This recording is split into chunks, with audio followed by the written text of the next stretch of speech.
Yogah Karmasu Kaushalam.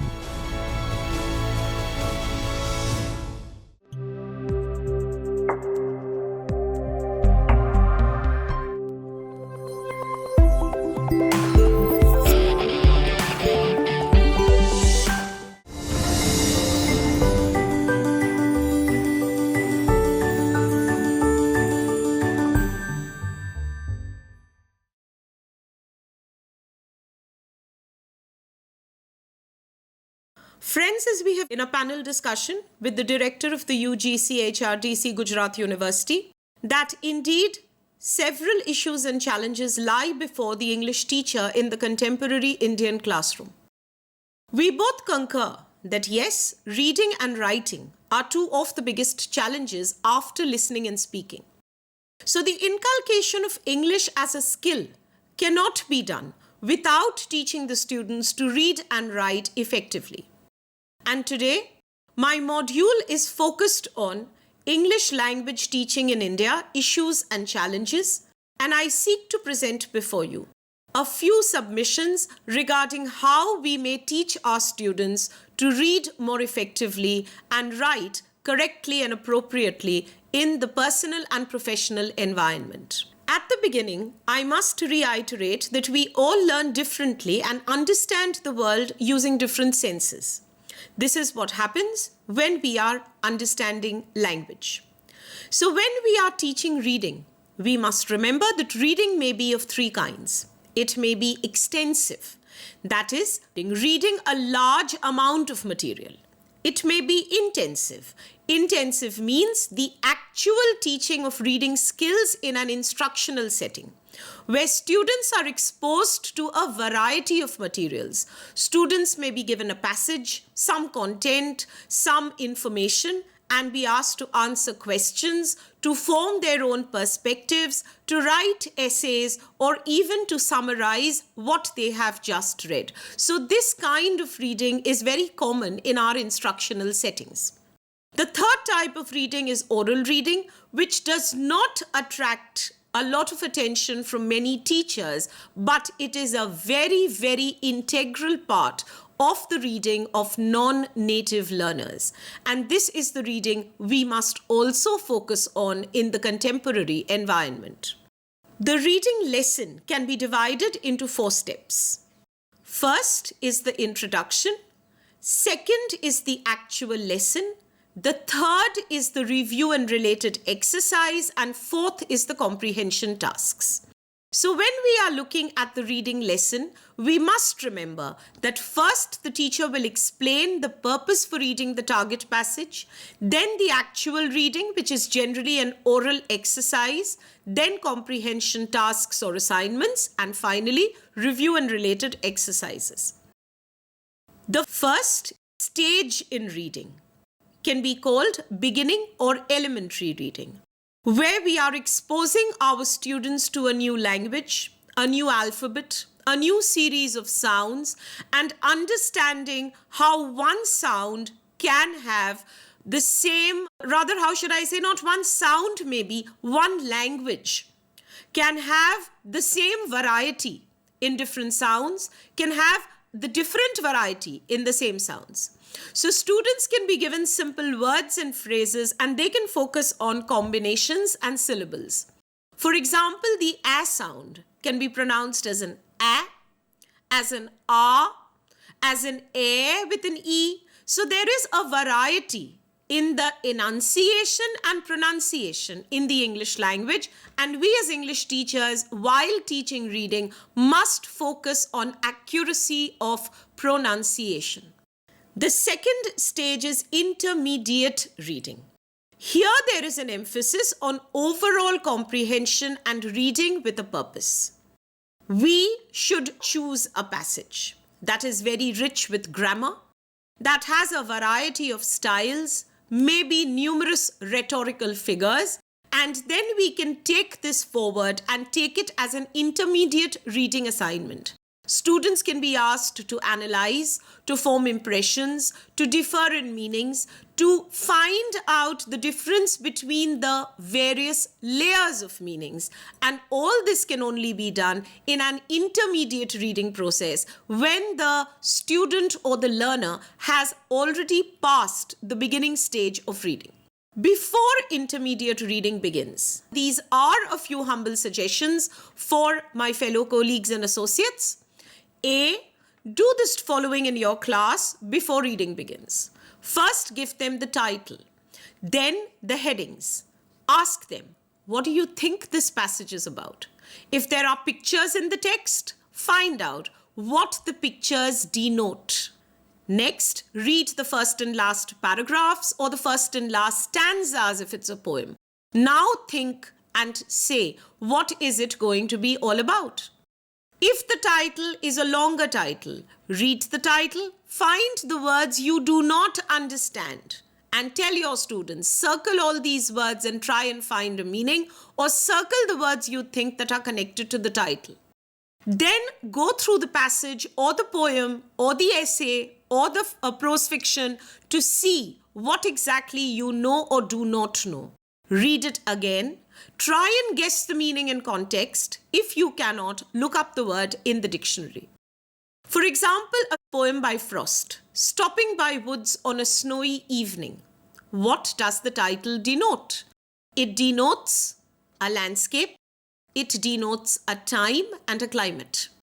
You are stopping by the woods, so you are in a rural countryside. It is a snowy evening, so it is a cold climate. And then you are at a time of the day when dusk is falling. It's evening. Stopping by woods on a snowy evening. It begins with, whose woods these are, I think I know. His house is in the village though. He will not see me stopping here to watch these woods fill up with snow. So when you are looking at the first stanza, what exactly is that stanza denoting? It is denoting a landscape, a climate, and a human presence. So this poem will then be about a landscape, a climate, and a human presence. If you don't go through the intervening stanzas and you go through the last stanza, the woods are lovely, dark and deep. The woods are lovely, dark and deep, but I have promises to keep. And miles to go before I sleep, and miles to go before I sleep. Again, the I, the human presence, the poet, the narrator, the voice, the authorial intrusion. The woods, their beauty, their loveliness, the connection between man and nature. This is the basic, rudimentary, fundamental understanding by reading of any text. And I am not going into the finer details or the subtler nuances of Frost's poetic craftsmanship, Frost's innermost meanings, the multi-layered connotations. That is for a later stage. After looking at the title and the pictures, you can do the following. Make up some questions, find out, brainstorm, choose words, ask a student's response, and try and find a similarity. Make an innovation, make an improvisation to meet the reading needs of the students. Some of the most intermediate reading skills which are very, very important are that A, you read something which has familiar vocabulary. You organize for careful reading. You organize information. You develop personal reading strategies. Now, what, my friends, do I mean by a personal reading strategy? What would be a basic personal reading strategy for an English language learner? Let us reflect. Let us think about a poem or a prose passage that we all know. We could think about any prose passage that comes to us very commonly. We could look at the Ideals of Education by Rabindranath Tagore. Or maybe for that matter, we could look at one of the essays of Elia by Charles Lamb. Or maybe we could look at one of the most famous essays of studies by Francis Bacon. We could look at poetry. We could look at The Solitary Reaper by Wordsworth. We could even look at The Last Ride Together by Robert Browning. So in any of these poems or prose passages, what would be your personal reading strategy? Would you start by predicting information? Would you start by underlining words that you don't understand? Would you start by looking only at the surface meaning? Let us look at a poem by William Blake, Tiger. He says, "Tiger, tiger, burning bright in the forests of the night, what immortal hand or eye could frame thy fearful symmetry?" So what is he talking about? The tiger. What about the tiger? The fierceness, the terror, the power, the ferociousness. And in contrast, therefore, the omnipotence or the superior strength of the being who has created this symmetry. This is a basic surface reading. This will be my reading strategy. What will be your reading strategy? The easiest strategy is to start from a surface reading and then move on to the deeper reading. Why the tiger? Who is the tiger? What does the tiger symbolize? What is exactly the position of the tiger or the reference of the tiger in the Bible? What is Blake's poetic craftsmanship?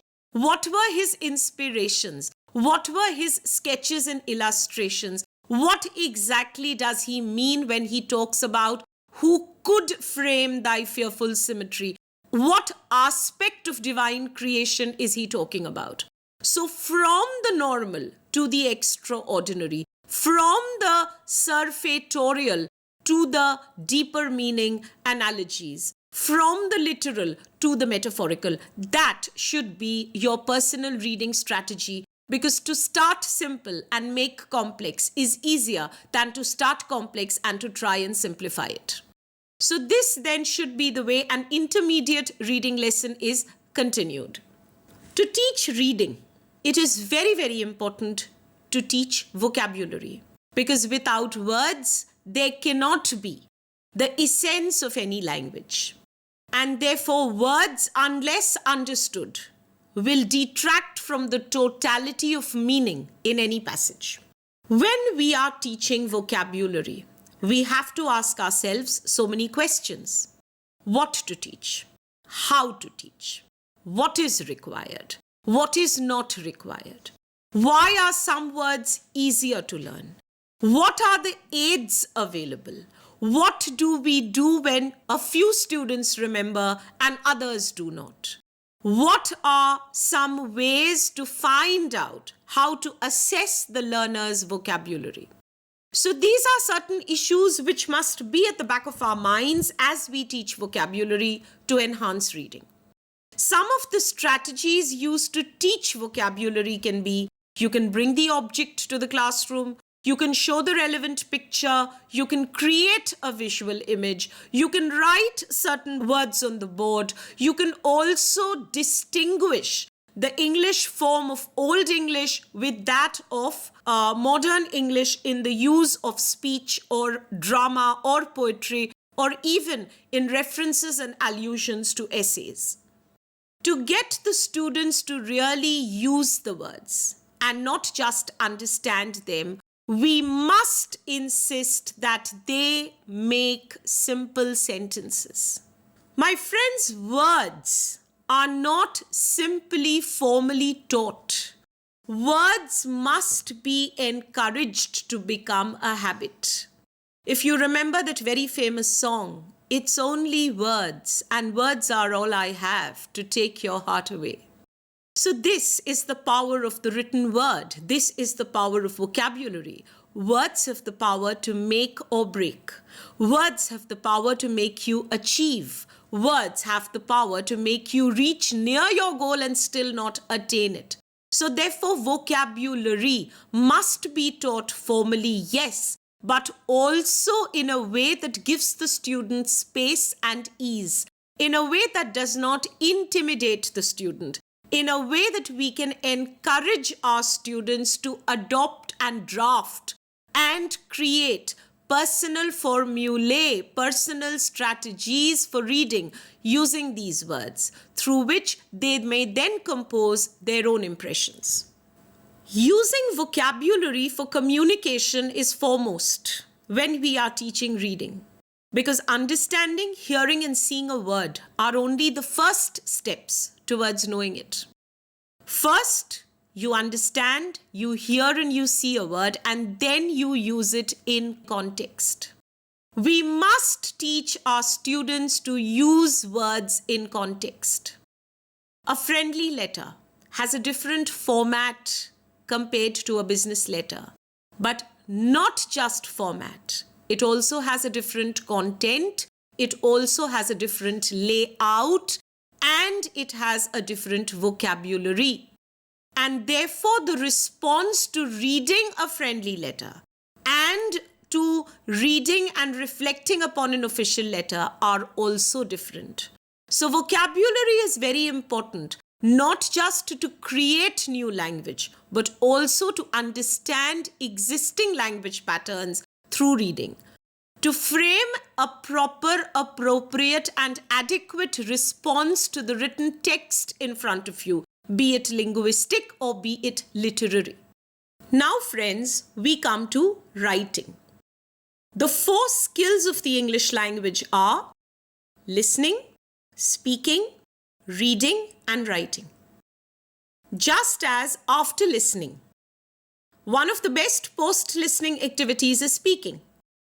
Similarly, after speaking, one of the best post-speaking implementations is reading.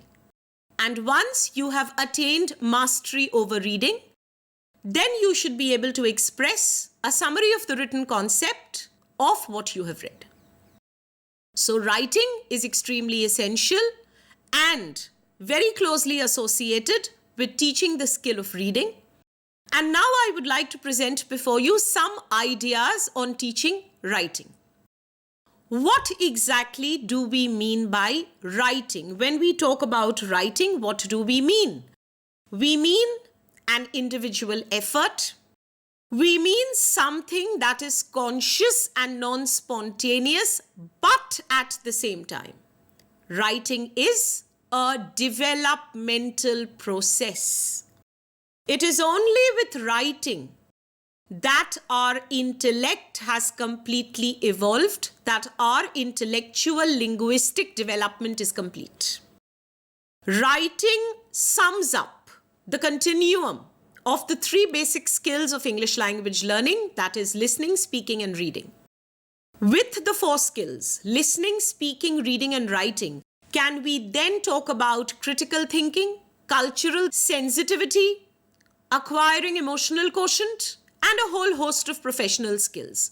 So writing is a developmental process, and writing can begin from words and numbers and move on to sentences, articles, proceedings, official letters, etc., etc., etc. The list goes on and is endless. Every effort to teach is but one drop in a vast ocean. And in every small way that we teach effectively, we are contributing to this immense plethora of rich language teaching in our country. When we are talking about writing, the first thing we are talking about is organizing our thought, structuring our ideas, making our impressions coherent wholes that may be transmitted to others, that may be transmitted outside the self. Students should be taught to organize their thought into 3 ways. Either you analyze a prose model, which is a canonical text or a prescribed text, or you take content from your own experience, or you follow an outline model drafted by the teacher, the tutor, the mentor. It all depends upon what the student is comfortable with, given the student's level of abilities, qualities, and also the cultural environment and the influence of the student's native language on him or her. For example, if you follow a canonical text, for example, if you are asked to write an analysis, suppose you are asked to write a magazine report, a newspaper report, so you can follow an analytical model that appears in the daily newspaper. For a book review, for a film review, you can follow a prescribed example. If you are asked to follow an outline, the teacher can ask you some leading questions. I went for a camping trip. Where did you go? How did you go? Why did you go? What did you do there? What is the most significant or memorable experience? Would you like to go again? If yes, why? If not, why? 5 leading outline questions will ensure that your student has learnt through observation and channelizing his or her experience. Taking content from one's own experience. Think about what you felt last summer. Whether it was hot, whether it was humid, what did you do? What did you not do? How did you suffer the heat? What measures did you take? If it's a weather report, it may be an environmental topic. What do you see around you as you come to the college and university? What are the various kinds of pollution? List them, enumerate them, write about them, talk about issues that you may tackle them with. So these are things you can take from your own experience. These are some of the slides which can show you how writing begins at the very primary level. This is to show you how writing may progress as the beginner's knowledge of English increases, and we must remember that most of our students at the higher education level also are beginners. They are not very familiar with English. They are not very familiar with foreign languages. They have a distinct gap between the mother tongue and the other tongue.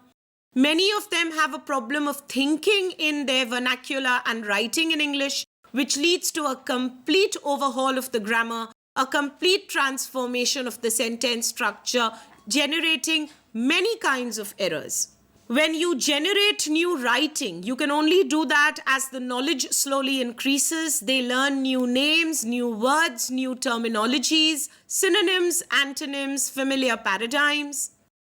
So therefore, based on this, there can be various approaches to teaching writing. This can be classified into 5 types. Controlled to free writing, paragraph pattern, the grammar syntax organization, the communicative and the process approaches. Coming to the first one, what is the controlled to free approach? This is what we have been doing for most of our lives, what we call rote or copy. So you are given a passage or some sentences in which you are expected to copy or manipulate the grammar. How do we manipulate the grammar? By changing the tense, by changing the voice, by changing the mood, by changing the speech. These are ways in which the grammar is developed. And then you are told that based on this framework, write your own sentence. Use different names, use a different verb, use a different subject and a different object, but make sure the tense is a past tense. So these are transformational exercises where you manipulate or negotiate with the grammar. The second approach is the free writing approach. Given a topic, you are told to write freely on any topic for about 5 minutes. Don't worry about grammar. Don't worry about spelling. This is a learner-centric approach. And what are the errors we teachers correct when we correct these very short pieces on I, me, myself, my home, my favorite subject, my ambition in life, if I went on to become kaun banega crorepati. So what do we do when we get this? We understand the gist of the student's thought. The student has thought. And we understand exactly where the student has had a difficulty expressing. So this big gulf between thinking in the vernacular and expressing in the English language is clarified by this free approach to writing. When the teachers then do not just correct errors of spelling and grammar, We also correct errors of sentence structure and errors of coherent arrangement of ideas. The third approach, the paragraph pattern approach, where you copy paragraphs, you analyze the form of model paragraphs, and you imitate model paragraphs. We can start with scrambled sentences.